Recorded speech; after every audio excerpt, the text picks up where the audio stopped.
Peter J. Cofrancesco III is from rural New Jersey. The house he grew up in may reside in rolling green pastures, but his home has been with AQHA. Peter was raised by parents who were dedicated and passionate about the American quarter horse. Both his father, Peter Jr., and mother, Peggy, instilled a deep admiration for horses in their 4 children, Peter III, Jared, Jason, and Daria. Growing up, the Cofrancesco children all participated in horse shows and showed Hereford cattle. As they grew, they began to hone their interests and focus on horses. Everyone in the family participated, but both Peggy and Peter III became common names in the arena and continued on to become ambassadors for the breed.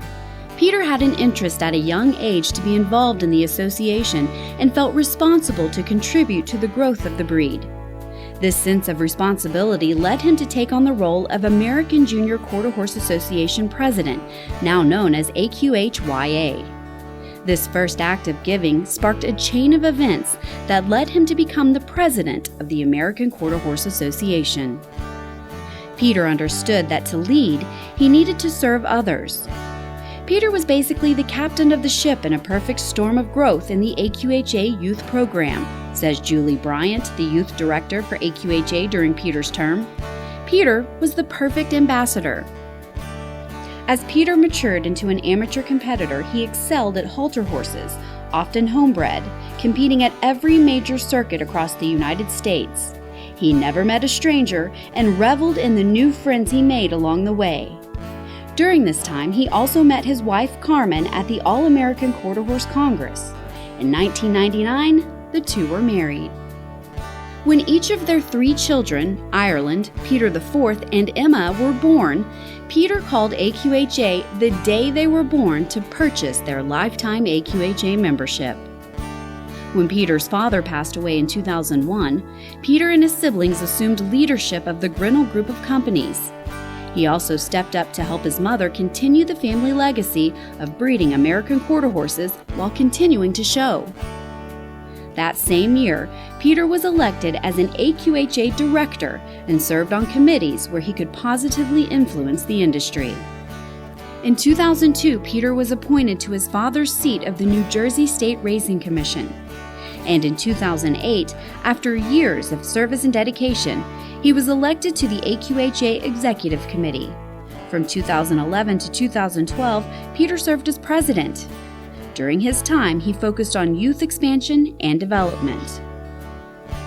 From the first meeting, you begin to realize how big AQHA is and how much it encompasses. Youth, racing, ranching, affiliates, alliance associations, Peter says. You get a real grasp for the scope of what we do and how much the association influences the horse industry. We shouldn't worry about competing with other breeds and horse organizations. We need to work together as a horse industry to increase interest in horses and make sure the horses are viable as a recreational outlet throughout the next century. Peter has given tremendously to the horse industry even out of executive office. He was influential in founding the World Conformation Horse Association, an AQHA alliance organization that gives halter enthusiasts a more significant voice in the industry while promoting correct conformation and halter competition at all levels. After his time in office, Peter is still committed to showing. In 2012, just months after leaving the presidency, he returned to the World Show Ring, earning world champion 3-year-old mare and amateur 3-year-old stallions with homebreds Virtue and Inspirato. Since 1991, Peter has collected 18 World Championship titles and 14 Reserve World Championship titles. Peter J. Cofrancesco III began as a rural New Jersey kid with a dream to make a difference. And now, the only youth president to become AQHA president becomes a member of the American Quarter Horse Hall of Fame.